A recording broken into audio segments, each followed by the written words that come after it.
Hello everybody, my name is Aceface. Welcome back to the T0 to T6 Abyss series. We're here in our electrical T4 filament right here, and we've actually trained quite a few skills since last time that have actually pushed our Zealot to almost perfection right here. We're approaching perfection in terms of our parting skills for the Zealot.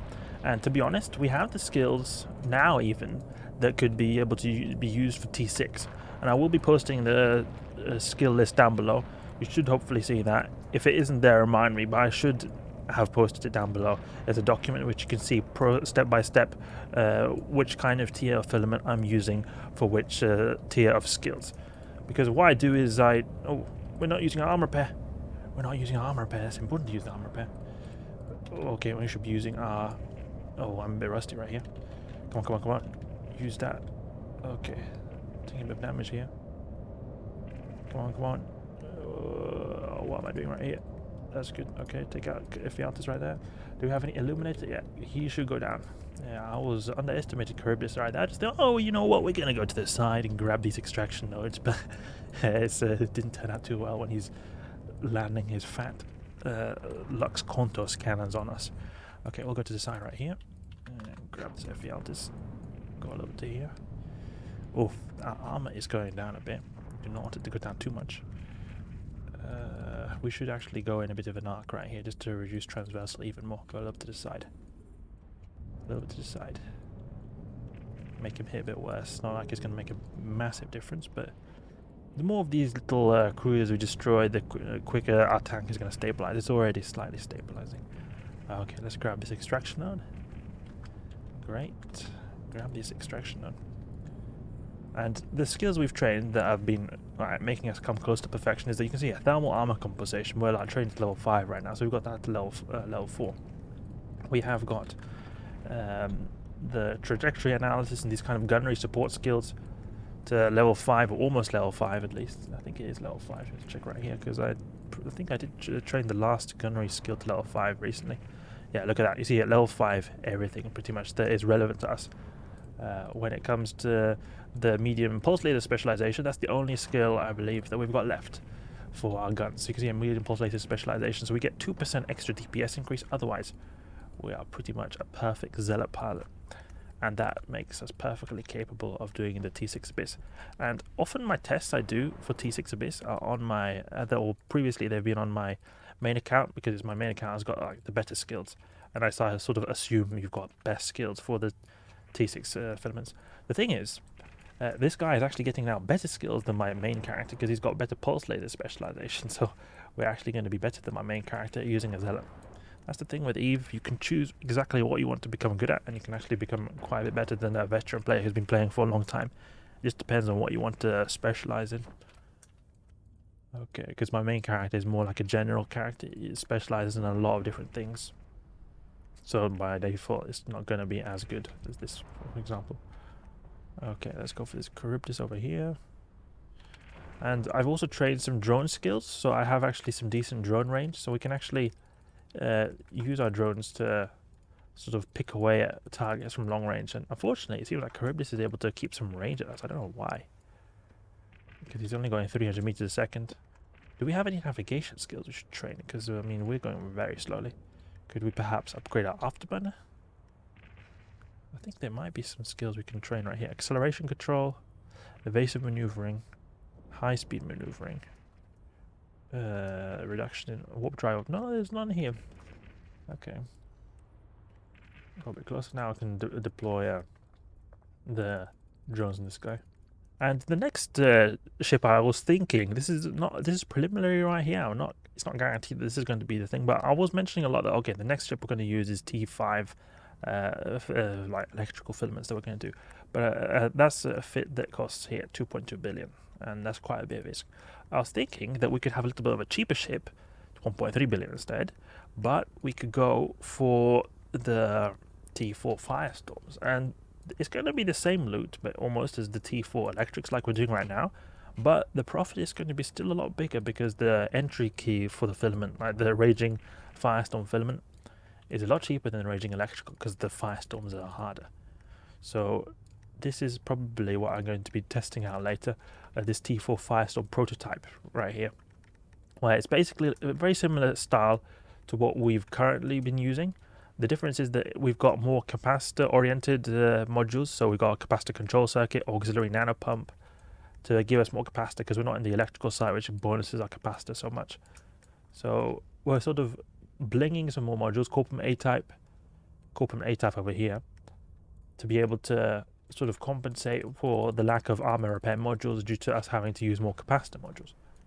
Okay, we'll go towards the bioadaptive cache right now because it is pretty far away and we do not want to waste too much time. I mean, we're at 6 minutes right now. That is not a good thing, actually. It was a bit silly of me to just go for those extraction nodes. They were very tempting. Seeing two of them side by side right behind us, but it probably wasn't the smartest idea because they are going to cause us to lose a lot of time. We're at 6 minute mark right here, and when we get to, what is it now, 6 minutes and 40 seconds, then we're at a critical time where times 3 is going to be over 20 minutes, and we would die if we would do that more than 3 times. We're also in a minus 70% resistance penalty, so that's actually a good sign that the other rooms will go quicker. Let's go towards this adaptive cache over here. Yeah, look, we're at over 7 minutes right now. That's not a good sign. So you're just going to have to blitz through the rest of these 2 waves right here. Grab this. Well, we've got so far 13. But I think it would be a smart idea to have a sort of a stepping stone between T5, having a T4 Firestorm. Because it's better than T4 Electric. I don't think it's going to be as good as T5 or Chaotic Electrics. And I think that you would have a lot, like a less of an investment to use in your ship. Oh, we'd have to test that out because I've never actually. I've done very, very little testing of Zealots and T4 Firestorms. Okay, let's go to the transfer conduit because I don't want to waste time right here, considering how little time we've got left. Start shooting with the Scorch. Lock them up and use Webifier when we're getting close. Switch over to Conflag and move a little bit behind them so we can get an optimal transversal. Okay, drones are getting absolutely shattered right here. Even automatic suppressor is really taking care of them. Okay, can we get some nice hits right here? Yeah, we're getting somewhat, but he's getting remote repaired so hard, so we're not going to be able to do that in a reasonable time, so we're just going to have to take out their remote repairs, the Rodivas. We can keep a range 10 kilometers.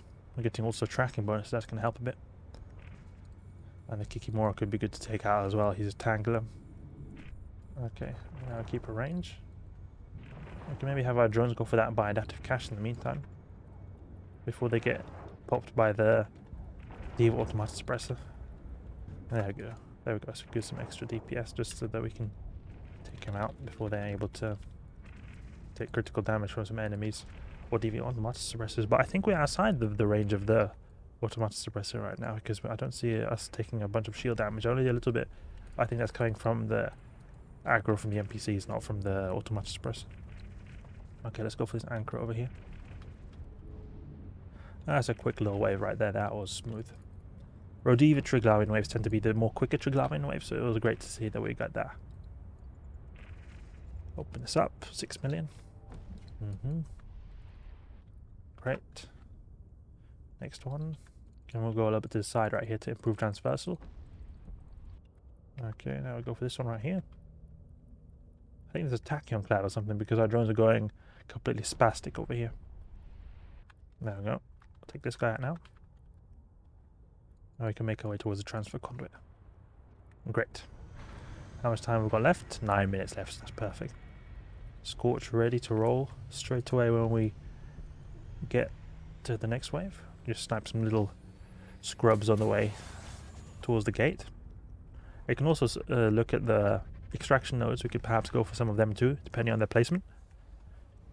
Which are the closer ones? There's one over there, one over there. Oh, this is a good. We've got Marshal the Sparrow Troop though, but Marshals actually are very easy for the Zealot. And then we just see ourselves get shattered right here. But usually they're very easy because they do good resist types for us, or the resist profiles that are very that we tank really well.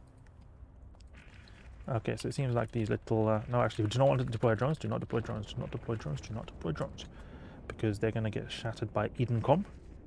Edencom has really good Voton projectors that will just apply perfectly to our little drones. No, I do not want to attack the passive, this extraction node. I'll just destroy everything that is in close.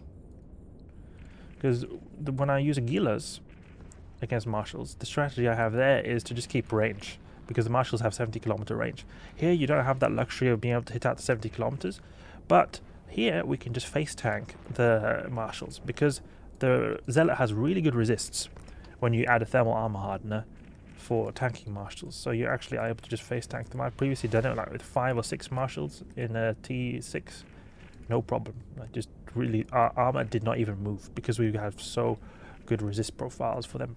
You can check right here, thermal 89-90% explosive. Like, this is no joke right there. It is a really perfect marshal ship when you've added a thermal armor hardener. It's not naturally, this ship doesn't have good thermal resist, which these guys do a lot of, but this one module plus the reactive makes it so good because it's got naturally really good explosive resist, which they also do a bit of. This attacker, I believe, does thermal though. The arrester is the one who does explosive. All the others do thermal. So majority is the thermal. That's why it's so important. That's like why I've dedicated a single module to this. We could perhaps deploy our drones and have them chip away at them. I probably should have done that instead of wasting time here against these guys. Are we able to...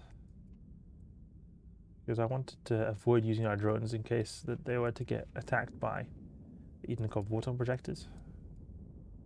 Now I kind of regret that because I could have just deployed them and make them scoot away very quickly. And they were to at least be able to wither away slightly at their shields. Because I think they have low EM resist. On the lower side, yeah. And then plus you factor in the electrical side, they have almost 0% EM resist. Okay, let's grab this extraction node. Probably gives absolutely nothing. Wasted all our time. Okay, 2.5 is okay. Now I just need to get a bit closer. Edenkopf Disparu. Okay, we can take out the pacifier probably, or the skybreaker. Soon going to be in range. Need to turn here a bit to the side. I'm not sure the AI of these guys. It looks very special. How they're just like cruising in a special way. Okay, let's go for this skybreaker. Destroyed, and we'll go now for the Thunderchild because he's regenning his shields a lot quicker than anything else. Let's deploy drones on the Thunderchild before the Waton projector gets into effect. Yeah, good. They avoided the blast. Can we get closer, please? My Zealot just decides to randomly stop. Oh, look at that. You see these extraction nodes over there, but you can't actually get them. This guy is pretty fast, actually. 400 meters a second. It's a battleship. Almost quicker than us with an afterburner. We are in a heavy assault cruisers, though, that are by default pretty slow ships. I really feel that the flight pattern of these Edenkopf guys are really cool. Like, it looks like they're trying to... I don't know, it just looks a bit special the way they're flying. They don't look like they're just blindly orbiting a circle. They look like they're taking like proper individual flight paths. Something I don't usually see in EVE, actually. I should continue to start shooting. These Edenkopf guys really, everywhere possible, want to slip away because I'm not even able to use my ammunition tag without altering it slightly. Okay, good. He's being taken care of. Now we'll go for Conflag. This Marshal goes down super fast.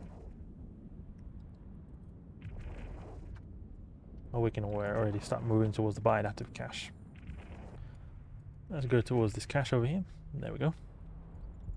Do we have any skin for this ship? We should probably get a skin, because there's some decent skins you can have on the Zealot. I'm not sure which ones you can actually get, because there are many skins that exist, but you can't actually get them. Halcyon looks pretty cool. Heart Surge also, I think it looks pretty cool. Jubilee, though.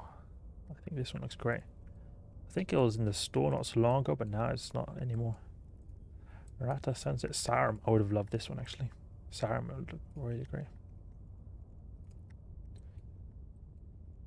This, I think, looks very luxurious. Star Captain? No, this looks really bad. It looks like Captain America right here. Don't need this. Cordite Blossom. Crown and Swords. Oh, this one actually is pretty decent. What's the price of this? What is the price? 184 plex. It's a bit of... good. Probably we should actually, considering how much time we're spending in this ship right here. Okay, 7 million.